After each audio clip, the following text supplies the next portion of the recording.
Well, March is National Nutrition Month, and it's sponsored by the Academy of Nutrition and Dietetics.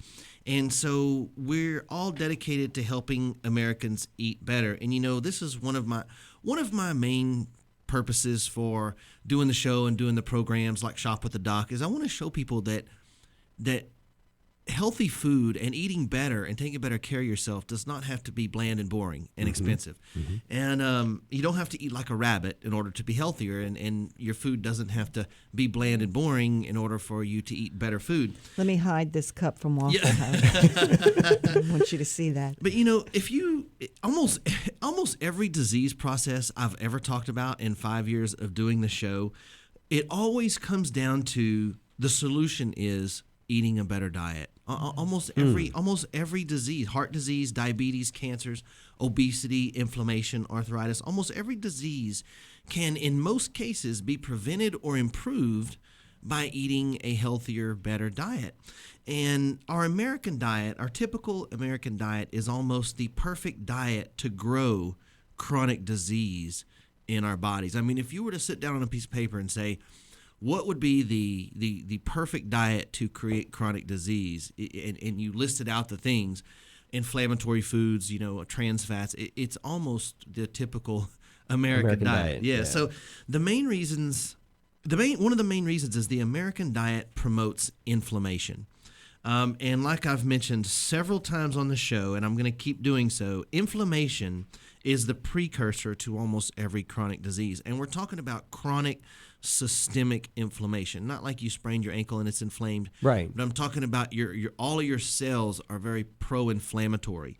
And more research is coming out every single month that chronic inflammation is the precursor to arterial plaquing, heart disease, cancers, and most other diseases. So in accordance with National Nutrition Month, I have 5 easy tips to improve your health today. And if you'll just do these 5 things, you will have a much better chance of a longer life and a healthier outlook in your future. And your future will be much improved if you will follow these 5 tips. So here we go. Number 1 is increase your fiber. Fiber aids in weight loss and maintenance. It keeps you full longer from meal to meal, lowers your risk of diabetes and heart disease, aids in removing bad cholesterol from your body. Now, men should get about 38 grams of fiber a day. Women should try to get at least 25. Now, the processed, prepackaged, drive-through generation of food consumption, the food has almost no fiber at all. Whole grains, vegetables, fruits, and legumes all are great sources of fiber.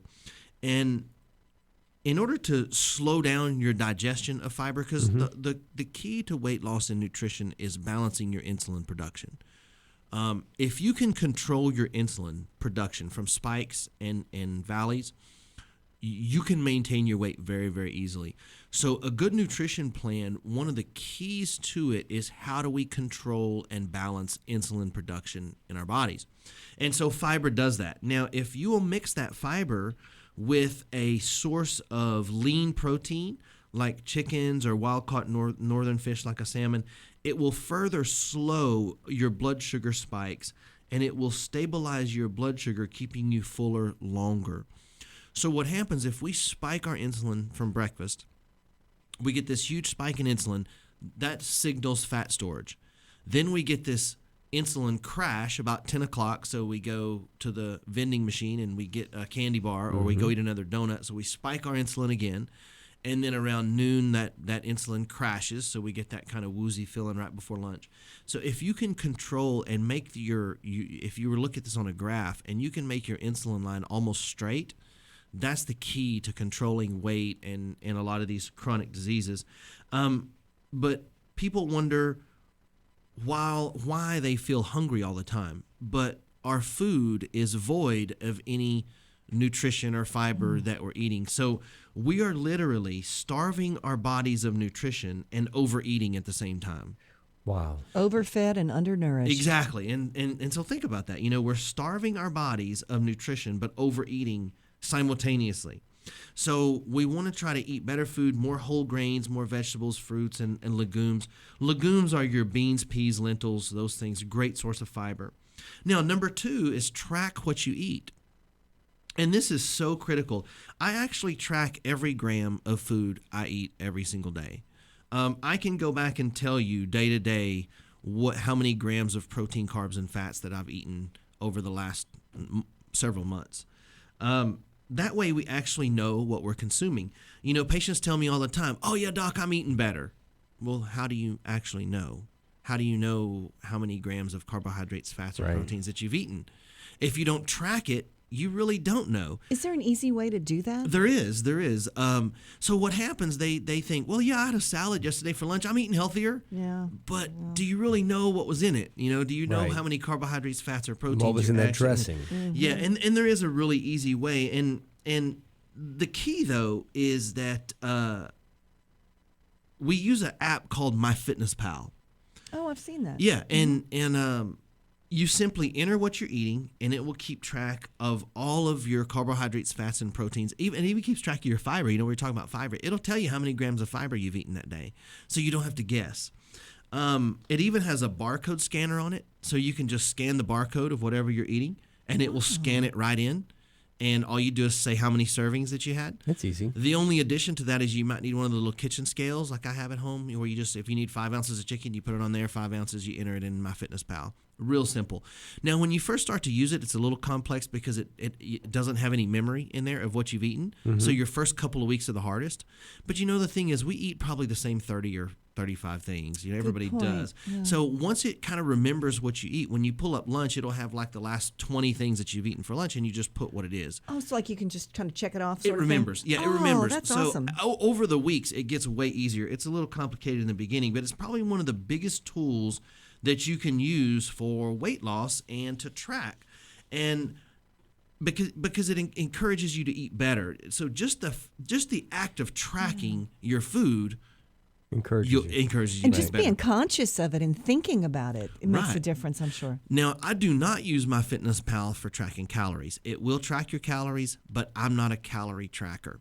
I couldn't tell you how many calories I've eaten in forever, but I can tell you how many carbs, fats, and proteins I've eaten. The reason why is because our bodies don't metabolize calories like people think they do. You know, they think, well, I'm counting my calories, but what made up those calories? And so, for instance, I'll give you an example. 1 piece of chocolate cake might be 500 calories. 3 chicken breasts are 500 calories. Now, is my body going to do the same thing with each one of those? Nope. Yeah, we wish, right? Yeah. So if I were tracking calories, I'm going to pick the cake. That's why I don't like these programs that count points and calories, because they don't really tell you what your body is going to do with what you ate. Uh-huh. So we like to track macronutrients, proteins, carbs, and fats, because that's what my body's going to take in and do certain things with certain different macronutrients. And so the question is, how many carbs, fats, and proteins are we actually eating? And now, one thing about this MyFitnessPal app is you actually have to open it for it to work. You know, I can't tell you how many people I've told about this, and they go, yeah, I have that. And I go, well, how did it work for you? Well, I never opened it. I don't know. I haven't tried it yet. They don't have the implant yet. Downloading it on your phone does not help. You, unfortunately, you actually have to open it. It's a first step. It's a good step, but it doesn't do it. Now, the neat thing about MyFitnessPal is we can sit down together, like for my patients that are on my nutrition plan, is I can back the days up. Like, it keeps your history. Mm-hmm. Like, I can see, well, let's see how you did this week, and we can back up and see what you've eaten every day that week and make little fine-tune adjustments to this. So if we set a goal for carbohydrates, fats, and proteins, and you're not getting the results you want, because look, everybody's a little different. One person might need 100 carbs, one person might do okay with 150. So we can sit back and go, you know, how's the scale doing? How's your measurements doing?